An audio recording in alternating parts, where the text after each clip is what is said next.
So I'm here in my house and I have failed.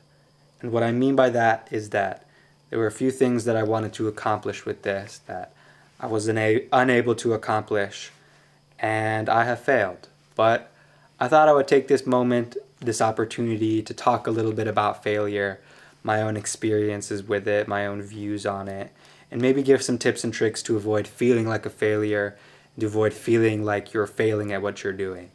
So, a little background on myself. I'm a jazz student, I play the bass, and almost every day there's moments where I feel like I'm failing, just in the sense that, I can't do what it is I want to be able to do. I can't yet do it. Which brings me to my first point, which is you always have to keep trying, and you always have to keep going, and just always keep it moving. It's so important. And when we start anything, we have to realize that failure is inevitable. And you're never going to be able to do anything at the level that you want to be able to do when you first start. As a child, you have to crawl before you can walk, and you have to fall a few times before you can run. And I just think it's so important, to always keep trying. And sometimes the most difficult part of any day, of anything, is the first part, which is getting out of bed. And there are so many days where I wish that I could have just stopped, could have just stopped trying, just stayed in bed. And there have been so many days where I did just stay in bed.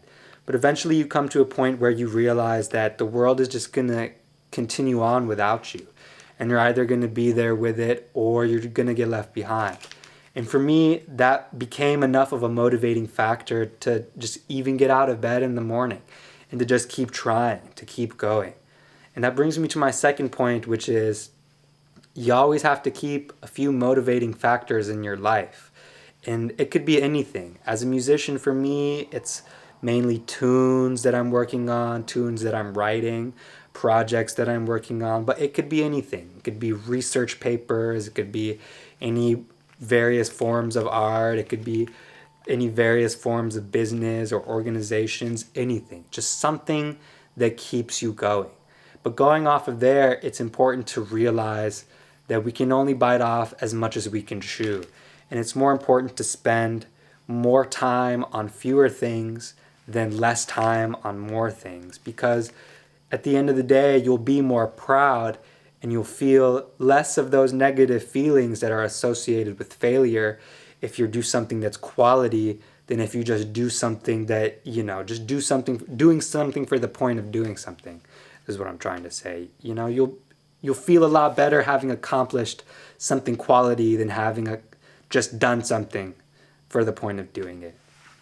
And going on to my next point, with kind of on the same topic of accomplishments, is that we have to be careful with how we compare ourselves with others.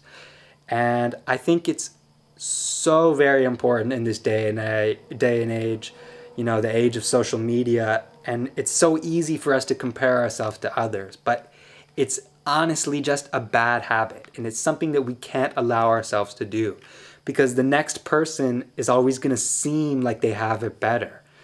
And so just something to avoid altogether. And I think with the last little bit of time, what I really want to take a look at is what really is a failure? What really does that mean? In my mind, when I think of